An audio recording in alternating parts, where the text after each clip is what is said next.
باپ اور بیٹے اور روح القدس کے نام سے آمین۔ میں اپنی خاطر اور اپنے بندے داؤد کی خاطر اس شہر کو بچاؤں گا۔ ہمارے لیے آج کی تلاوت ملوک کی دوسری کتاب اس کا 19واں باب اور اس کی 9ویں آیت سے 11ویں آیت تک، پھر 14ویں آیت سے 21ویں اور پھر 31ویں آیت سے 36ویں آیت تک۔ شاہ اشور سنہیرب نے پھر حزقیہ کے پاس ایلچی بھیج کر کہا کہ تم حزقیہ شاہ یہودہ سے بات کر کے کہو کہ تیرا خدا جس پر تو بھروسہ کیے ہوئے ہے تجھے دھوکہ نہ دے، یہ کہہ کر کہ یروشلم شاہ اشور کے ہاتھ میں حوالے نہیں کیا جائے گا۔ تو نے سنا ہے کہ اشور کے بادشاہوں نے تمام ملکوں سے کیا کیا اور کیسے انہیں برباد کیا، اور کیا تو بچ جائے گا؟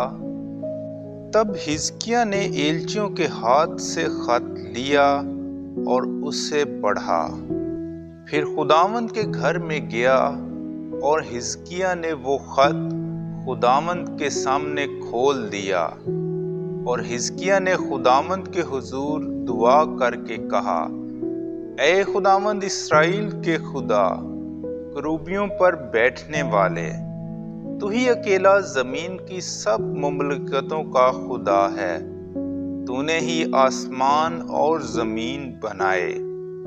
اے خداوند اپنے کان جھکا اور سن، اے خداوند اپنی آنکھیں کھول اور دیکھ، اور سنہیرب کی باتیں سن جس نے اسے بھیجا تاکہ زندہ خدا کو ملامت کرے۔ سچ ہے اے خداوند کہ اشور کے بادشاہوں نے قوموں اور ان کے ملکوں کو برباد کیا اور ان کے معبودوں کو آگ میں ڈالا، اس وجہ سے کہ وہ خدا نہیں لیکن آدمیوں کے ہاتھ کی کاراگری، لکڑی اور پتھر تھے، سو انہوں نے انہیں فنا کیا۔ اور اب اے خداوند ہمارے خدا، ہمیں اس کے ہاتھ سے چھڑا، تاکہ زمین کی سب مملکتیں جانیں کہ یقیناً اکیلا تو ہی خداوند خدا ہے۔ تب اشعیاہ بن آموس نے حزقیہ کے پاس کہلا بھیجا، خداوند اسرائیل کا خدا یوں فرماتا ہے کہ تو نے شاہ اشور سنہیرب کی بابت جو دعا مجھ سے مانگی میں نے وہ سن لی ہے۔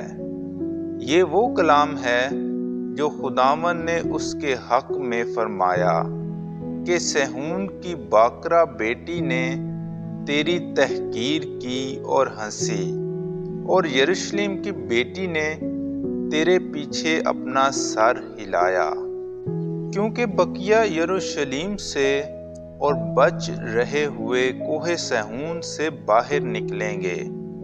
رب الافواج کی غیرت یہ کرے گی، اس لیے خداوند شاہ اشور کی بابت فرماتا ہے کہ وہ اس شہر میں داخل نہ ہوگا اور نہ اس کی طرف تیر چلائے گا اور نہ ڈھال لے کر اس کے سامنے آئے گا اور نہ اس کے مقابل دمدمہ باندھے گا، لیکن جس راہ سے آیا اسی سے واپس جائے گا اور اس شہر میں داخل نہ ہوگا۔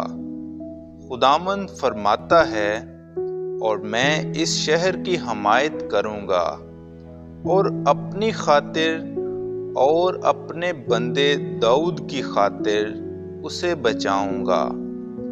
اور اس رات کو ایسا ہوا کہ خداوند کے فرشتے نے آ کر اشور کے لشکر میں سے 1,85,000 کو مارا۔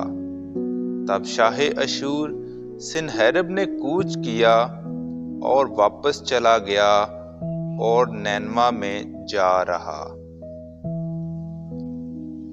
پاک کلام کے پڑھے اور سنے جانے پر خدا کی برکت ہو۔